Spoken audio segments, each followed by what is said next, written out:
All right, it's Monday, January 11th, 2021, and this is your weekly look at the latest Altos Research data that came in over the weekend for the entire US real estate market.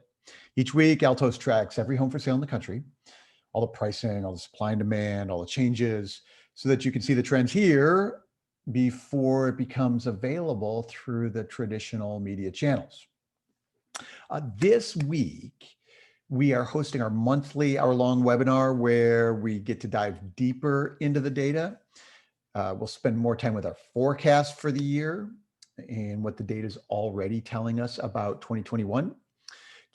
We'll keep an eye on the big legislative impacts for the year, including the couple of million homes that are still in the mortgage forbearance program.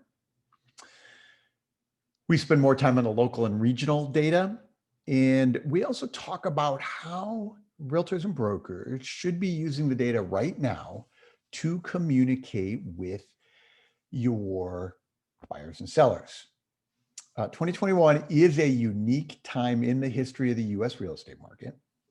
So you should join us at 10 a.m. Pacific on Wednesday, January 13th this week to make sure you cover it.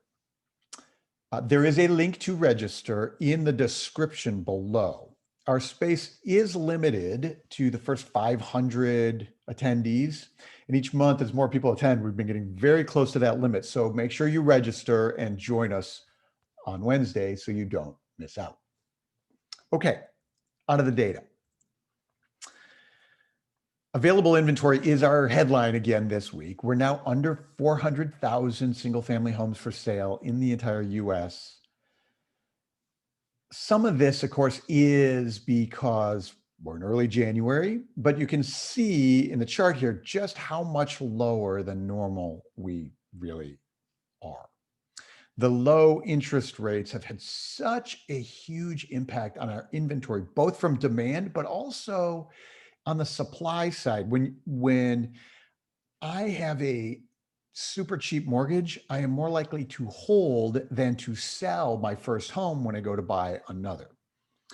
So you can see in the chart here, the last 6 years, the only January that's had an increase year over year of active inventory was January 2019. That's the red 815,000 number right here. And that had followed 8 months of rising interest rates in 2018. So as rates were higher, inventory climbed that year. Every other year, we followed this predictable pattern of slowly shrinking inventory. 2020, of course, rates were remarkably low, and therefore we have fewer home sellers and more home holders.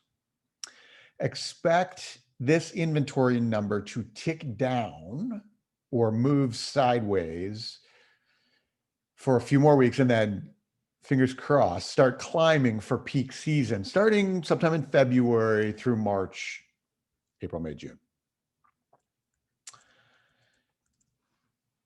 When we look at home prices, the second week of January is always my favorite week of the year.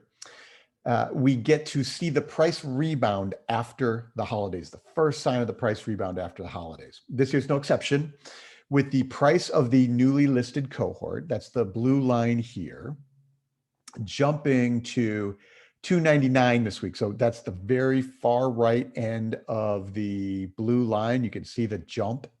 Next few weeks, this will keep climbing as the best new inventory hits the market for spring.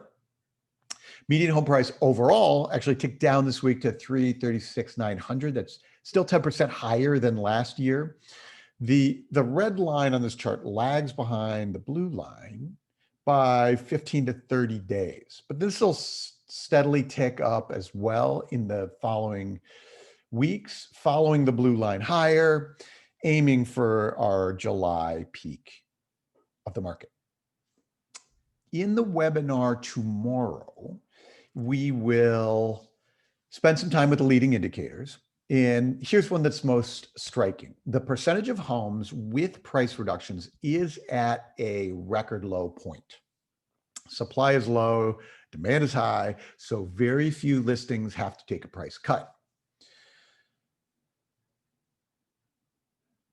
We have a few more weeks of new inventory rolling in that won't have price cuts yet. So this percentage will keep ticking lower before it hits its lowest point of the year in a few weeks. But at only 22% nationally, this is very bullish for home prices that will stay elevated for well into the year. But join the webinar tomorrow. We'll get to spend a little more time on the pattern, the band that it trades in, and what it tells us specifically about home prices.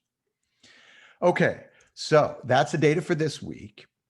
Use the link in the description below to register for the January webinar. As I said, if you're a realtor or broker and you need to communicate with buyers and sellers, then you should join this webinar. If you work with a realtor, you should make sure they attend. It's Wednesday the 13th at 10 a.m. Pacific. We have lots to cover.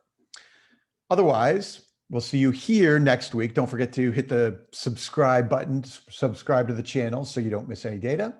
As always, thank you very much.